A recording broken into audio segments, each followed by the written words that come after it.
Neil, I just listened to this talk by Yuval Noah Harari on AI, and my mind is still reeling. Oh, really? Harari always has a way of reframing things that is both brilliant and terrifying. What was the big takeaway? He started with this really simple but profound. AI is not just another tool, it's an agent. He used this analogy of a knife. Go on. He said a knife is a tool. You can use it to cut salad or to murder someone, but it's your decision. AI is like a knife that can decide for itself whether to cut the salad or to commit murder. Wow, that immediately changes the entire conversation.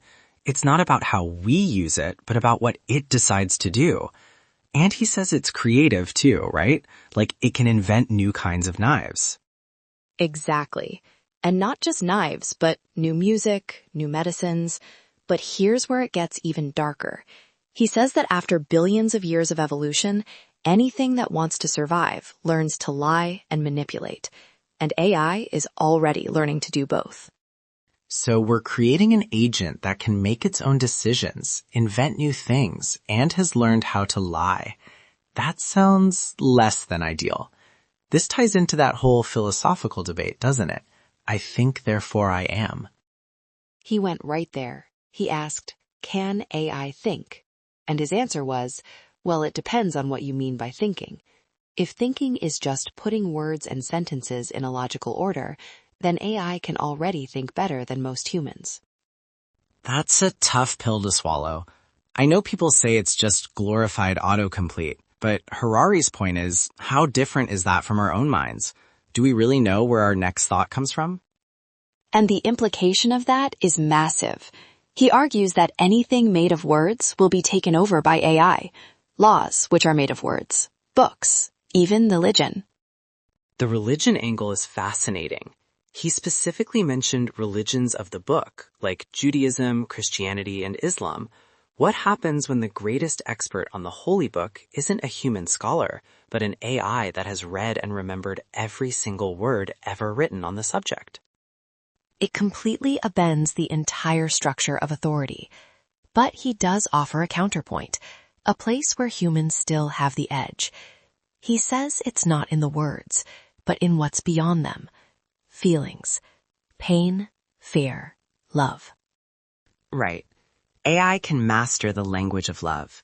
It can read every poem, every psychology book, and write the most beautiful description of love imaginable. But it can't feel it. The word is not the flesh.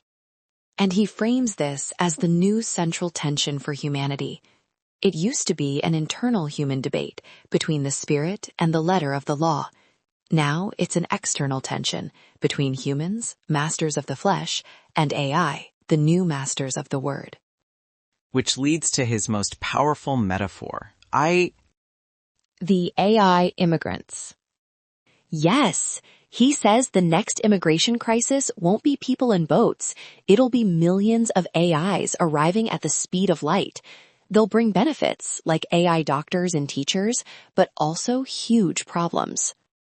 They'll take jobs, for sure. They'll change our culture. And their political loyalty won't be to our country, but to a corporation in the US or China. He even asks what you'd think if your son or daughter started dating an AI. It makes it so personal and real. And all of this builds to the one question he says every leader has to answer, right?